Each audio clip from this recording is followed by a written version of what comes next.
Hi guys, welcome back to the third episode of the Unsaid podcast. I'm Vamika and this is Etha, Hi guys. and today we'll be talking about conflict.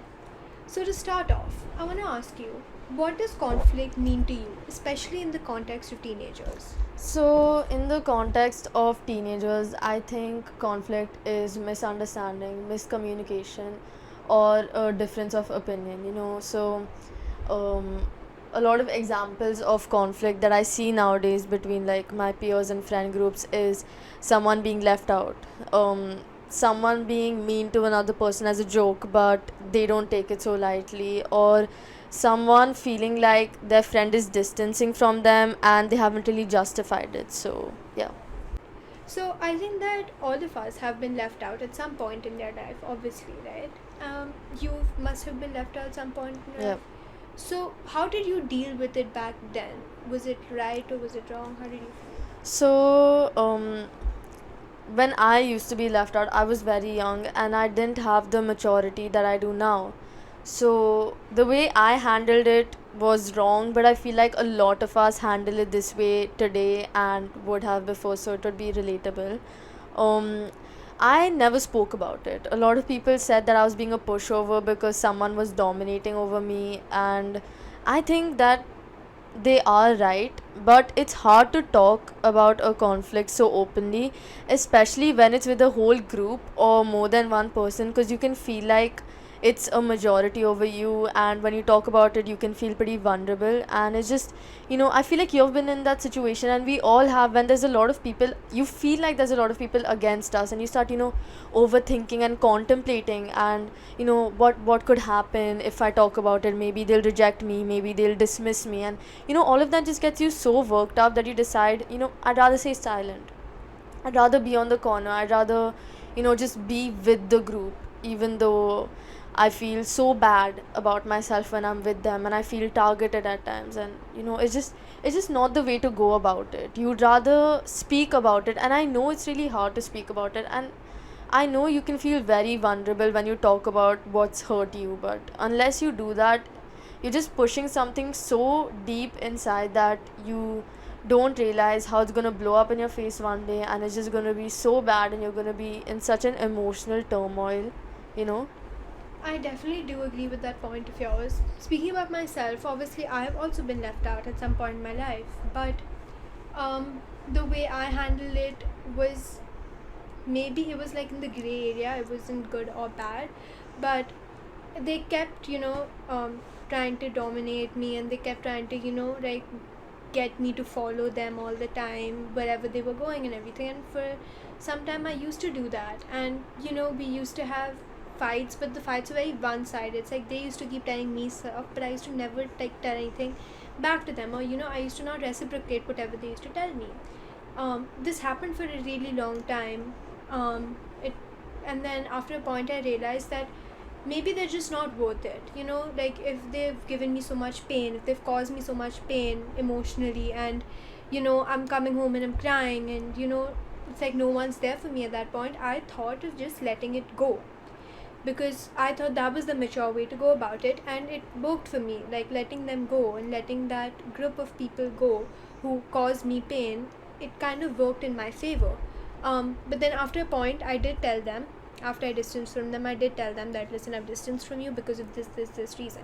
So personally, what I did was I let go. Do you think that letting go is avoiding conflict, or you just think that some people are not worth your time, so you have to let it go? So, I think that's a great question. So, when I was younger, about 12 or 13, I used to have a lot of fights with this like group, right? And my mom used to tell me, either just walk away from it. And I was always like, why should I walk away from it? I want to confront them. I want to confront them. And I just, I never understood what she was trying to tell me, like the bigger picture to it, that no matter how many times you confront them, if it's 2 times, if it's 3 times, after the first time, it doesn't matter. It means that they're not gonna change. Okay, like you have to walk away from it. And I feel like, it's such a good point, because the hardest part of resolving a conflict is when you have to distance. I personally, I cannot distance. I can't distance from people I have known for longer than 1 or 2 years. And I think it's a problem for everybody because you're so emotionally attached to every single friend because you've had so many conversations with them and memories that it's so hard to believe that over this one thing you're actually never going to talk to them again. You know, it's hard. It's the hardest thing you can do. It's painful. It's definitely painful to let go of people, even if they weren't so kind to you. They were still your people. You thought to them as your people because you used to be Yeah. with them. The full school day, which is 8 hours. So you still thought to them as your people, but like all of a sudden they're just strangers to you now. And the worst part is after distancing. You know, before distancing, the reason a lot of people don't take that step is because if I lose them, who do I go to? You know, if I don't have those people who I thought I would always have, where do I go? Like, do you want me to sit alone in a corner? Because I can't do that to myself, right? Like, that's what everybody is thinking, and they don't realize the problem with that thinking. That as long as you're there, you're not gonna make the effort to find someone else. And honestly, it's okay to be alone.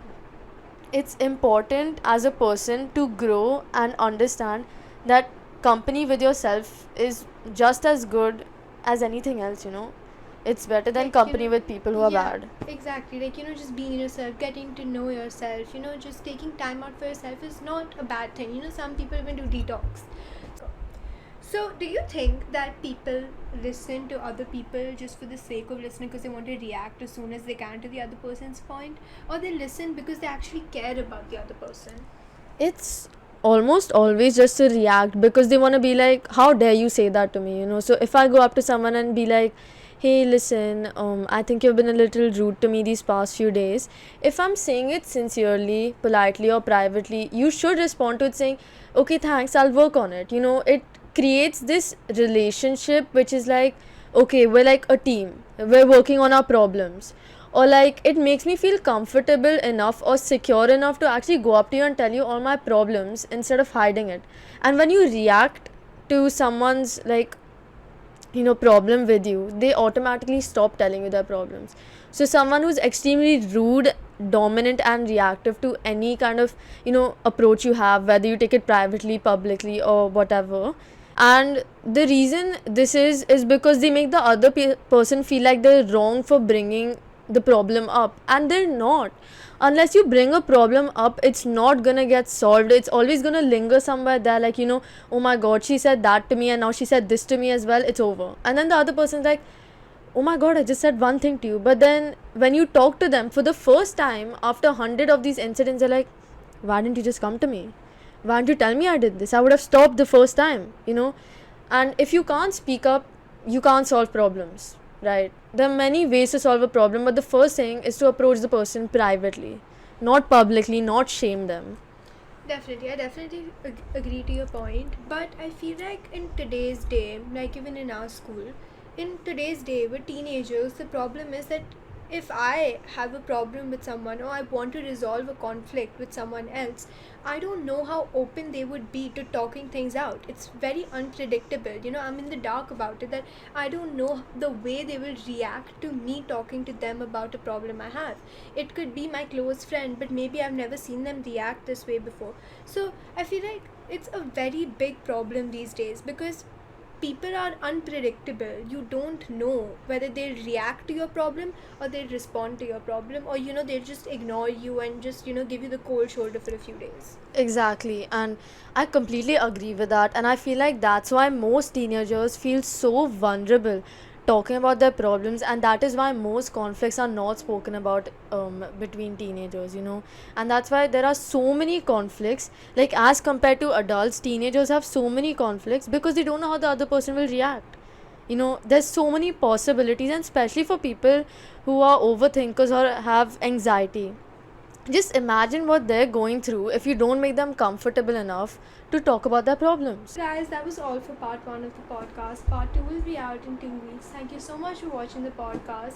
Please do follow the Answer at the Instagram. Thank you. See you next